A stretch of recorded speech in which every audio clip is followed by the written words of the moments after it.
Ukrainian President Volodymyr Zelensky, also warning of a possible world war should that meeting between Chinese leader Xi Jinping and Vladimir Putin come to pass. Beijing says that the meeting is a push for multi-party peace talks, not an alliance. But with so much turmoil heading to our east, what kind of overarching impact does this conflict have on one of the big investor buzzwords this year? Emerging markets. Let's bring in Mark Mobius. He is the guru of emerging markets with more than 30 years of experience in the space, more than 1 million miles traveled during his life, and 40 billion in managed assets. He joins me now in a Fox Business exclusive.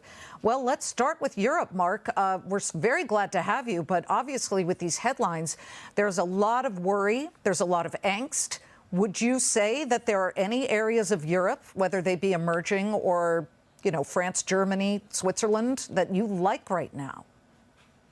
Generally speaking, Europe is in bad shape and probably not a good target for investing at this stage of the game. Of course, individual companies are doing well in some cases. For example, in the luxury area, LVMH and some of the others are very good. But generally speaking, we're focusing on Turkey.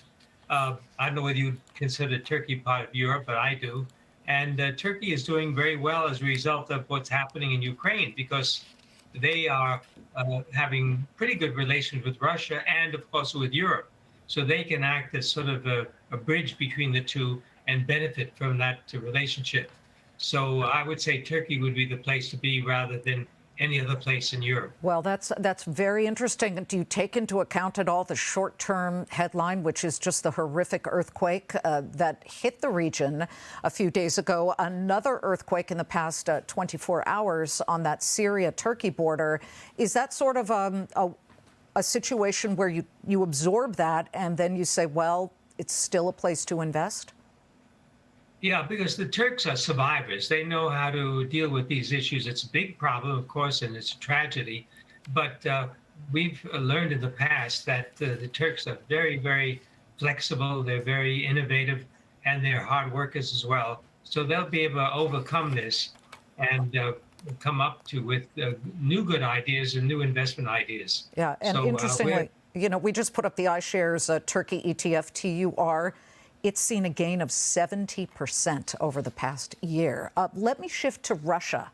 Is this sort of a don't touch it with forget 10-foot pole, 100-foot pole? Definitely, it's no touch area. It doesn't make sense to be looking at Russia at all, except if this tension comes to an end. If the Ukraine war ends, then of course we would look at Russia again. But at this stage, it's impossible because you just can't get money in or out. Yeah. And it wouldn't make sense.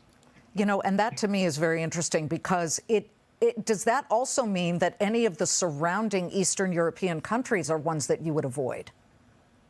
Well, they're all under incredible pressure because if this war escalates out of Ukraine, then all these countries are on the firing line. So it's something that we have to be concerned with. Therefore, probably not a good idea to venture into those areas yet. Can I talk about India with you? Because India has been a very vibrant emerging market, and yet we do see some headlines with the company, the conglomerate Adani, which, they don't exactly have the best due diligence when it comes to their capital markets. Is that an area where you say it's a one-off, it's a one-time deal, or this is a systemic problem among a lot of equity names in India? Well, as you know, in any market, including the U.S. or wherever market you want to look at, you will find cases like this, fraud, all kinds of corporate governance problems. But in the case of Adani, I would not consider this a very, very serious case because a lot of the information that was uncovered by Hindenburg was known to the market. We knew that the family was deeply involved in the company and the company shares. But the good news about India is that you've got so many good companies, such as the Tata Group and others, that have excellent corporate governance. And we are very, very optimistic about India. India is benefiting from what's happening in Ukraine because they're getting very cheap Russian oil. And generally speaking, they're going from strength to strength. Mark, what is And of course, that is Mr. Adani, who is certainly under fire because of all of the market cap that he has lost due to Hindenburg, which is the short seller, coming out with a very damaging report. But where is the richest untapped investment opportunity you see on the whole planet, whole globe?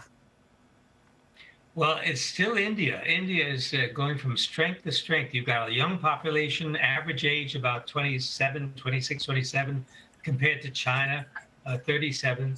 And India is now embarking on an incredible change, technology change, where they are now adopting incredible amounts of new technologies. And also, of course, they are a big leader in software.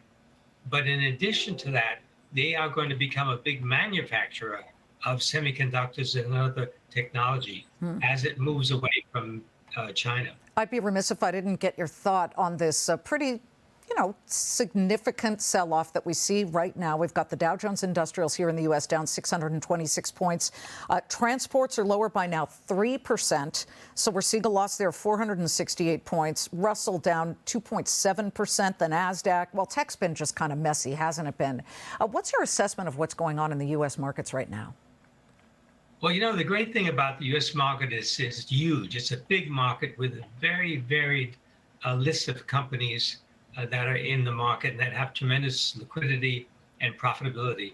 So, for example, you just mentioned about the Ukraine war. Of course, all of these companies like Lockheed Martin and so forth are going to be doing well as a result of the buildup by the U.S. and the military. So there are a number of these companies in the U.S. that also are exposed to emerging countries, and they have big market shares in these countries. I would say you got to pick and choose and not just look at the S&P, but look at individual companies, because the U.S. has a lot of gold nuggets hidden in that market. Well, that is interesting because we just took a look at Lockheed Martin and we can see it is up about 1.1%. And, we've had one of our traders, Sarge Guilfoyle, banging the table on defense names for quite some time since the war began. Mark, it's a pleasure to have you. Thank you so much for joining us exclusively. Thank you.